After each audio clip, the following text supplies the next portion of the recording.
Hello everyone, hope you're having a fantastic day so far. Welcome back to the channel. My name is Strompfel, I'm your coach for the Mt Silver Mences, and for week number 4 of the PCBL, the Mt Silver Mences are taking on the Poke Pelego Probopasses and Coach Probopass, aka Scout, in a very epic matchup indeed. We're sitting at a nice 3-0 record after the win versus Troy last week, and she's sitting at a 1-2 record, so not as strong of a start of the season, but her differential or her record should not dictate on how good of a player she actually is. She's very talented, and she has a very scary team. Her record doesn't really say anything on how close this battle might be, but we're using the team that you might have seen from yesterday's building video. If you haven't, I highly encourage you to check that out. But to just quickly run through, we do have a sub-Hornclaws Kuren Black set with the Dragon Claw and the Iron Head. Of course, he did not bring the Sylveon, which he could have, so the Iron Head is not really useful here, but Kuren is looking hella good. There's so many Pokemon that I can set up a sub on and just absolutely smack in the face. We do have a bulky Berry Tapu Fini, mainly directed towards dealing with a Dragonizing Haxorus. Of course, there are no Haxorus, so this is, well, it's not going to be as useful, but it can still defog and just taunt and spread Nature's Madnesses. We do have a very bulky and potentially my win con as well, being the Reuniclus, a dual dense variant with the Acid Armor and the Calm Mind, with the only coverage move being the Psyshock, which is quite nice in this matchup. If I can get rid of the Bronzong, then this Reuniclus is just looking so good to sweep. We do have a bulky offensive Megadoxal outspeeds our entire team. We have the Toxic in order to potentially Toxic the Rotom, which is very nice. And then we do have an Assault Vest Amoonguss, just to switch in on repeative hits, switch out and regain some health with a Regenerator. And then last but not least, we do have a Choice Scarfed Persian, which is very cool and actually looks very good in this matchup.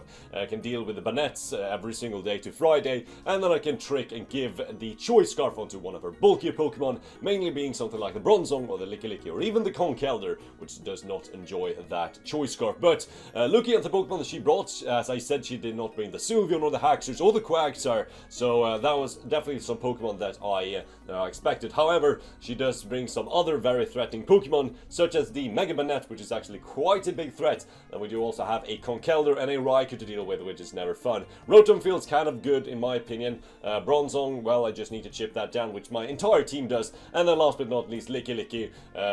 While it can be fat and annoying, it's not really going to pose that big of a problem to me, because my entire team kind of deals with it. So, looking at the lead matchup, I think that my Alolan Persian matches up pretty much good against everything. If I lead off against something that I can just taunt or a trick or something like that, I'll just do that. If I match up against something like a Kelder, I'll just parting shot out. So that's what I'm gonna do. I'm just gonna lead off with my Conkeldurr, my Rebragus, aka Nico. Turns out to be a female this week, and she leads off with the Bronzong, which is absolutely fine by me. I'm just gonna trick this straight away, and I actually take her red card and give her the Choice Scarf, and I'm red carding it out into the Lickilicky, so that's quite an interesting turn. I don't know what the red card was for. I know I've asked this to her, but I kind of forgot, so I'm sorry about that. But now that the Bronzong is Choice Scarfed and has no leftovers, that's incredibly good for both my Kuren and my Reuniclus. So she goes she gets dragged into the Lickilicky, which is not a favorable matchup for her.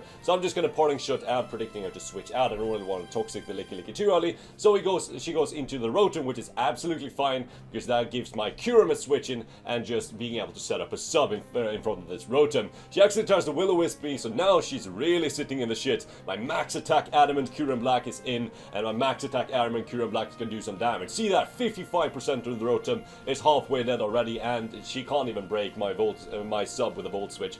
She couldn't really do that even with the -1. So she goes into the Bronzong. I see this as a perfect opportunity to just scout a bit of her spread. Turns out she is max physically defensive, which is quite annoying, but it still did 17%, so that's kind of cool. She Choice Scarf locks herself into Stealth Rocks, which is totally fine by me. This gives me a Hornclaws setup right away, so my Kuren Black is looking so threatening against her entire team. I don't even see how she really deals with it.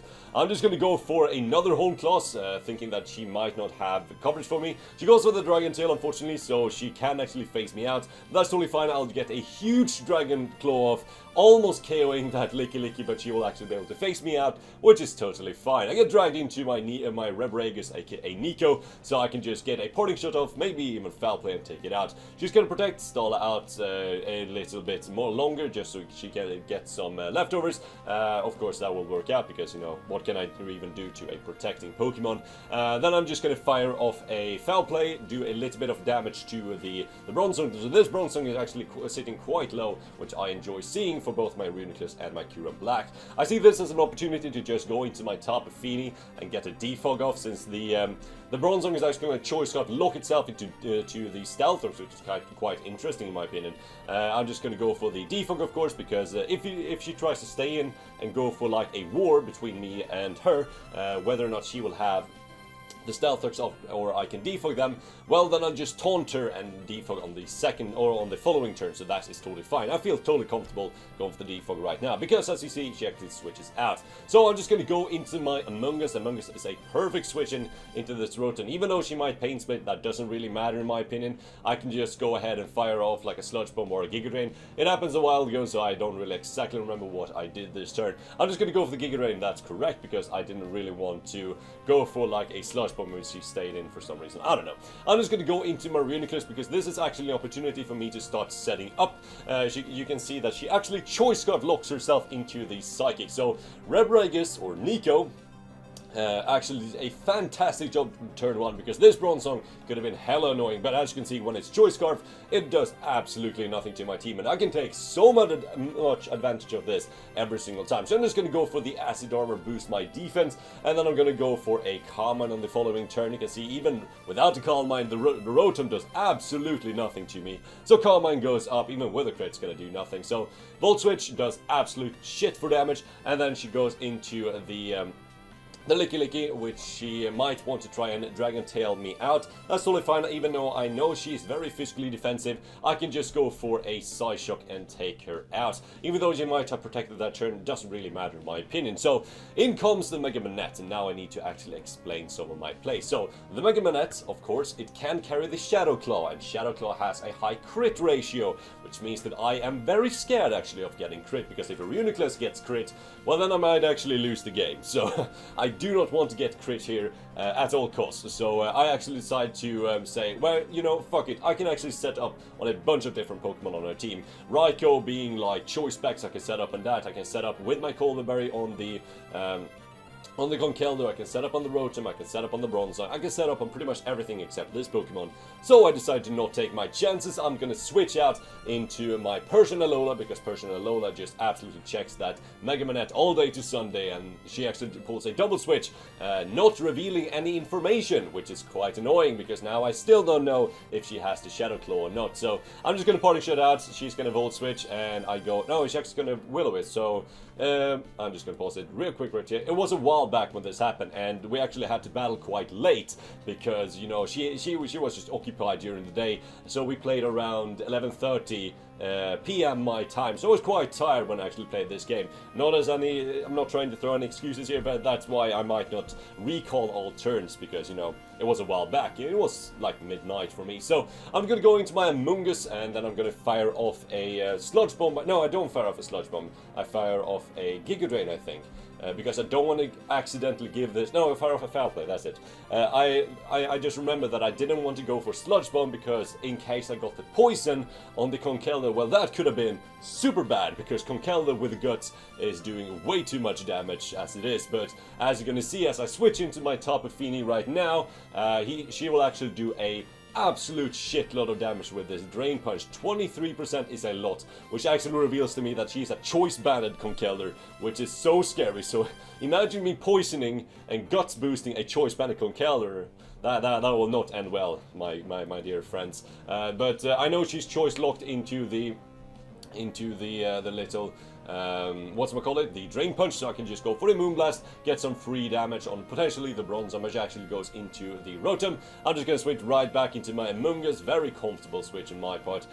You know, I don't really need to predict anything. She's gonna go for the Volt Switch, does absolutely nothing, and in comes the Bucket again, which I see as an opportunity once again to go into my Reuniclus and start setting up, because, you know, I can just get pretty much a kill right here. So he goes for the Stealthers, which is annoying. I need need to defog them straight away or whenever I get a chance to. I'm just gonna go for the acid armor, and in comes the Mega Manette, and this is quite annoying again because, you know, I did not see if she had the Shadow Claw or not, so I decided to switch out into my personal Lola. She actually goes for the taunt, so that kind of tells me that she doesn't have the Shadow Claw, which is very good information for me.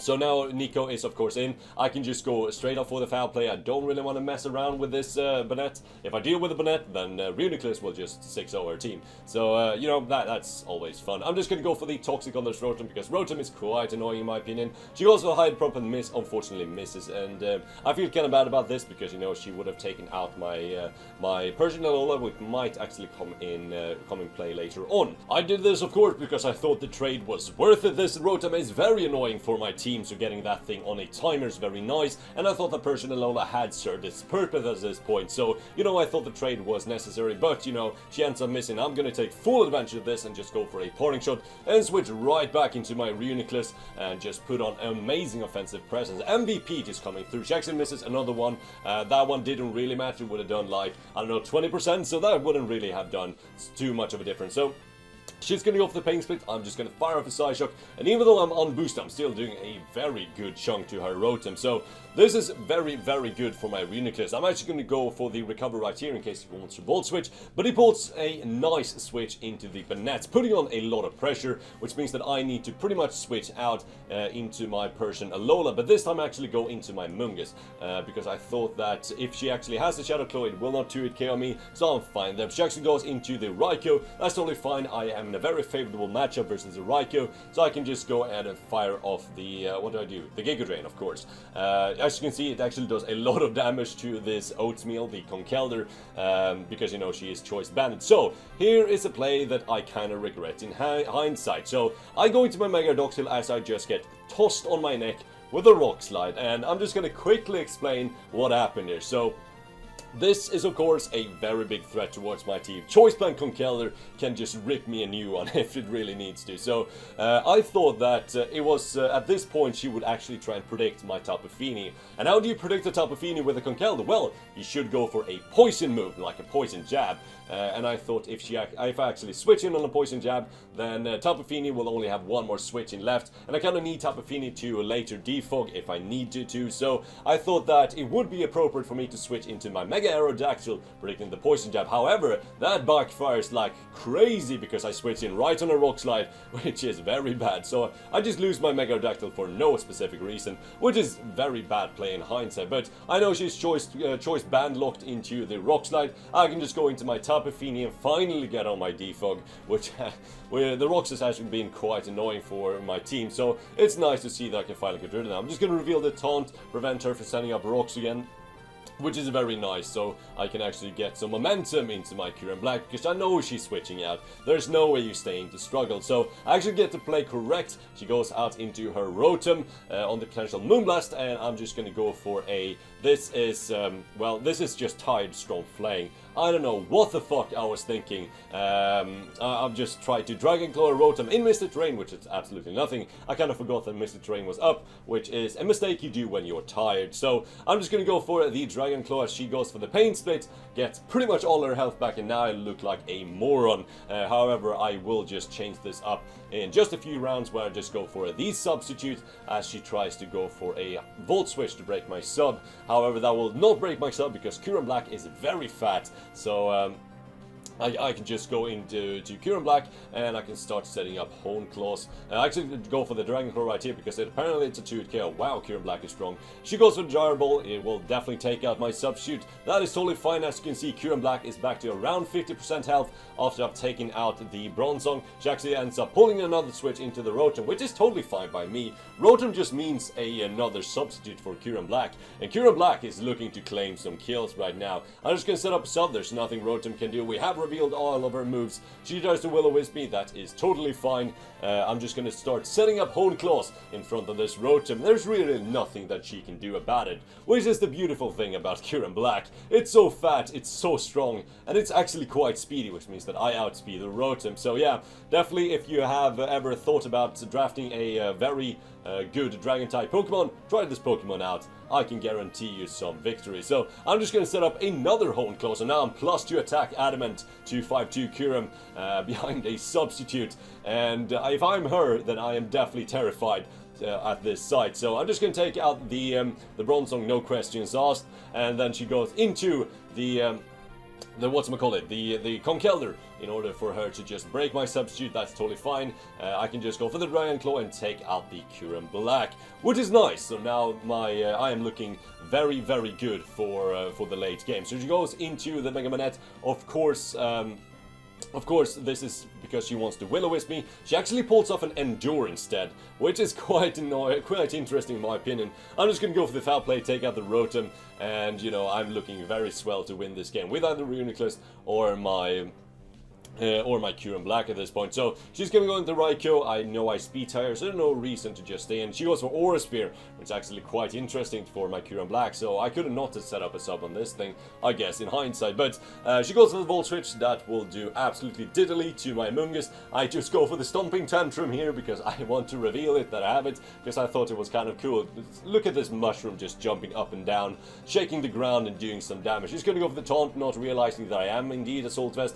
I don't have any status moves, so I'm just going to go for the Foul Play, and then I'm going to try and switch out in case she has the Destiny Bond, which is something that I don't want to fall for, even though there is little to no reason you should have it on a set with the Taunt and the Endure, but, you know, why not? There is a slight possibility she might have the Destiny Bond, and I definitely don't want to lose my best counter, my best check to the Amoonguss. But since you know she has the Aura Spirit, she has to be a rash nature, which means that she does not speed time me, which means that I can go for the Parting Shot right now. Actually go for the Foul Play, yeah, because I switch in on that Pokemon, and then I can go for the Parting Shot because I know I can outspeed her due to the fact that she must be a plus special attack nature. I just go into my Kyurem Black, think that I might take something like an extra sensory. However, she just goes straight up for the Aura Spear, so I look like a complete fool, and now I need to switch out into my Reuniclus as she whips out another Aura Spear. I just sounded excited because of what happens in a few turns. So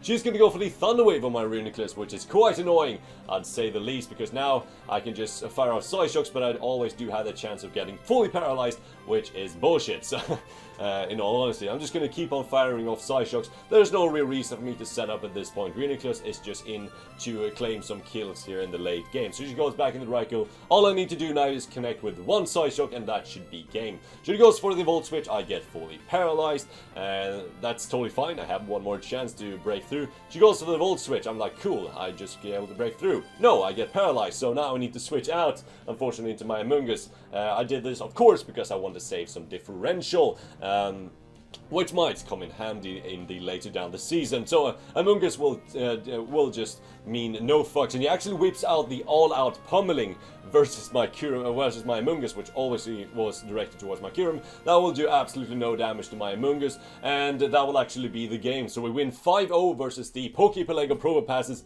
and Coach Scout. So before anything else, GG Scout, this was a very cool game. You brought some amazing sets in my opinion. I did not see a Z fighting move Raikou coming in a miles away. There was like not on my radar. That would have caught me completely off guard, and they would definitely KO my Kyurem Black. So luckily I kind of dodged the bullet right there. But other than that, the Mt Silver Mences take a very big win, so now we're sitting at a 4-0 record, which is always very nice. So great start to the season for the Mences, and next week we do actually face off against another division rival in Blake Trout and his something Swanus. I can't remember the exact Pokemon location where the Swanus is located. I think it's like Mistralton something, but however, it's going to be a very exciting game, and you know, the Mt Silver Mences are still going very strong in the PCBL, so hope you enjoyed this battle. Hope to see you all next week when we face off against our weak fire opponent, but until then, thank you so much for watching, and goodbye.